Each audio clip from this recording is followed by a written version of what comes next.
나는 왜 사랑하면서도 도망쳤을까? 안녕하세요. 오늘은 연애에서 반복되는 감정 패턴, 그 중에서도 애착 유형에 대해 이야기해보겠습니다.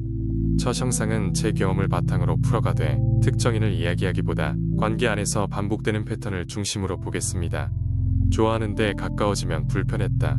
저는 예전 연애를 돌아보면서 한 가지 질문을 오래 붙잡았습니다. 분명히 좋아하는데 왜 가까워지면 부담스러웠을까? 상대가 멀어지면 불안한데 막상 다가오면 왜 다시 도망치고 싶었을까? 문제는 사랑이 없던 게 아니었다. 처음에는 이게 단순히 성격 문제라고 생각했습니다. 표현을 잘 못하는 성격, 혼자 있는 걸 좋아하는 성격, 감정을 말하는 게 어색한 성격. 그런데 시간이 지나고 보니 문제는 사랑이 없던 게 아니었습니다. 사랑을 받아들이는 방식이 불안정했던 것에 가까웠습니다. 이별 후에야 내 패턴이 보였다. 이별을 겪고 나서야 제 패턴이 조금씩 보이기 시작했습니다. 관계 안에서는 감정을 숨겼고 힘든 순간에는 대화하기보다 혼자 정리하려 했습니다. 상대가 가까이 오면 편안함보다 압박감을 먼저 느꼈습니다. 그런데 관계가 끝난 뒤에는 오히려 강한 불안과 후회가 올라왔습니다. 가까워지고 싶지만 가까워지는 게 두려웠다. 그때 알게 됐습니다. 나는 가까워지고 싶으면서도 두려운 마음을 동시에 가지고 있었구나. 사랑받고 싶으면서도 사랑받는 순간을 편하게 받아들이지 못했구나. 이 모순을 설명하는 데 도움이 된 개념이 바로 애착 유형이었습니다. 애착 유형은 관계 안에서 반복되는 패턴이다. 애착 유형은 쉽게 말하면 가까운 사람과 관계를 맺을 때 반복적으로 나타나는 감정과 행동의 패턴입니다.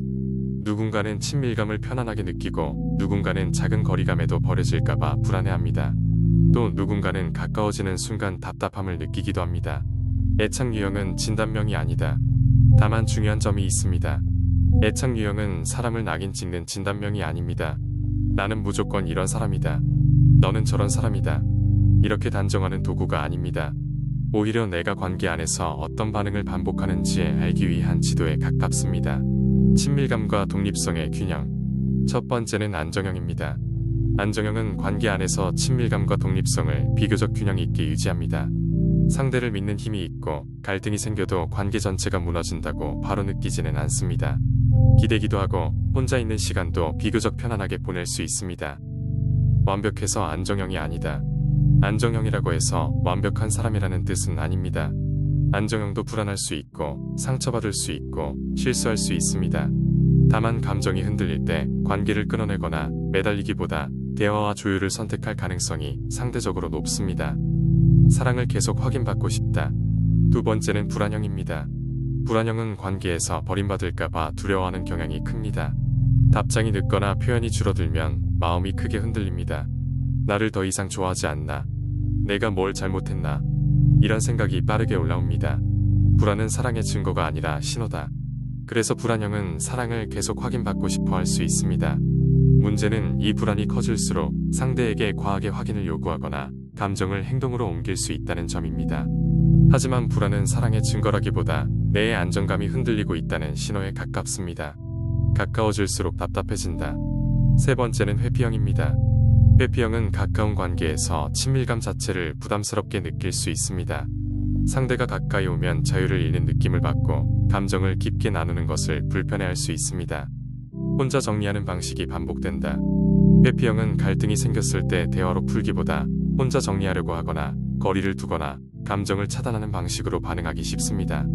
겉으로는 차분해 보여도 안쪽에서는 관계가 주는 압박을 피하려는 마음이 강할 수 있습니다. 붙잡고 싶지만 동시에 도망치고 싶다. 네 번째는 공포 회피형입니다. 이 유형은 불안형과 회피형의 특징이 함께 나타날 수 있습니다. 사랑받고 싶고 가까워지고 싶은데 막상 가까워지면 두렵고 불편합니다. 상대가 멀어지면 불안해서 붙잡고 싶지만 상대가 다가오면 다시 도망치고 싶어집니다. 가장 큰 고통은 내 마음이 서로 충돌하는 것이다. 공포 회피형의 큰 고통은 내 마음이 서로 충돌한다는 점입니다. 날 떠나지 않았으면 좋겠다는 마음과 가까워지기 싫은 마음이 동시에 있습니다. 그래서 관계 안에서 밀고 당기는 행동이 반복될 수 있습니다. 나는 감정을 숨기는 쪽을 선택했다. 저는 제 연애를 돌아보면서 공포 회피형에 가까운 패턴을 봤습니다. 상대가 싫어서 피한 게 아니었습니다. 오히려 좋아했기 때문에 더 두려웠던 것 같습니다. 기대가 커질수록 상처받을 가능성도 커진다고 느꼈고, 그래서 감정을 솔직하게 말하기보다 숨기는 쪽을 선택했습니다. 그 순간에는 나를 보호한다고 믿었다. 그 순간에는 그게 저를 보호하는 방법처럼 느껴졌습니다. 부담스러우면 거리를 두고, 힘들면 혼자 버티고, 갈등이 생기면 감정을 차단하는 방식이 익숙했습니다. 하지만 상대 입장에서는 다르게 보였을 겁니다. 왜 마음을 닫지? 왜 중요한 순간마다 피하지? 이렇게 느꼈을 수 있습니다. 상처받기 싫어서 한 행동이 상처를 만들었다. 결국 저는 상처받기 싫어서 피했는데 그 행동이 상대에게 상처가 될 수 있었습니다. 저는 관계를 지키고 싶었지만 지키는 방식은 알지 못했습니다. 이걸 인정하는데 시간이 걸렸습니다. 하지만 인정하고 나서야 변화의 출발점이 생겼습니다. 애착 유형은 변명이 아니라 자기 이해다. 애착 유형을 알았더라도 나는 이런 유형이니까 어쩔 수 없다고 말하면 안 됩니다. 그건 변명입니다. 애착 유형은 변명이 아니라 자기 이해의 도구여야 합니다. 나는 왜 이 상황에서 불안해지는지, 왜 가까워질수록 도망치고 싶은지 알아차리는 것이 시작입니다. 내 반응을 먼저 관찰한다. 첫 번째 방법은 내 반응을 관찰하는 것입니다. 상대의 답장이 늦었을 때 끝났다고 생각하는지, 상대가 가까워졌을 때 부담을 느끼는지, 갈등이 생기면 대화보다 잠수를 선택하고 싶은지, 이런 반응을 보는 것입니다. 알아차리지 못하면 바꿀 수 없습니다. 감정을 바로 행동으로 옮기지 않는다. 두 번째는 감정을 행동으로 옮기지 않는 것입니다. 불안하다고 매달리지 않고 부담스럽다고 바로 밀어내지 않는 연습이 필요합니다. 감정은 올라올 수 있습니다. 하지만 그 감정이 현실을 정확하게 말해주는 것은 아닙니다. 설명할 수 있어야 관계가 달라진다. 세 번째는 솔직하게 설명하는 연습입니다. 내가 싫은 게 아니라 가까운 관계에서 부담을 느끼는 패턴이 있다. 내가 멀어진 것 같으면 불안해지는 경향이 있다. 이런 식으로 내 상태를 말할 수 있어야 관계가 달라집니다. 성숙한 관계는 감정이 없는 관계가 아니다. 또한 감정이 없는 관계가 아닙니다. 불안, 두려움, 서운함도 있습니다. 다만 그 감정을 숨기거나 폭발시키는 대신 다룰 수 있는 관계가 성숙한 관계에 가깝습니다. 반복되는 연애 패턴이 있다면 자신을 먼저 보자. 만약 연애가 힘들었다면 상대를 탓하거나 나를 비난하기 전에 애착 패턴을 한번 돌아봤으면 좋겠습니다.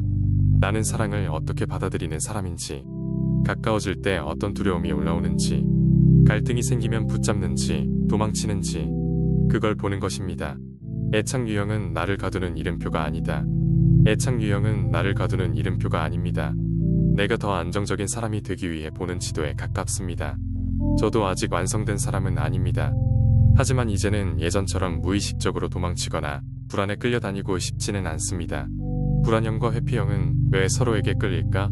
다음 영상에서는 불안형과 회피형이 왜 서로에게 강하게 끌리면서도 동시에 가장 많이 상처받는지 이야기해 보겠습니다. 오늘 영상이 도움이 됐다면 구독과 좋아요 부탁드립니다.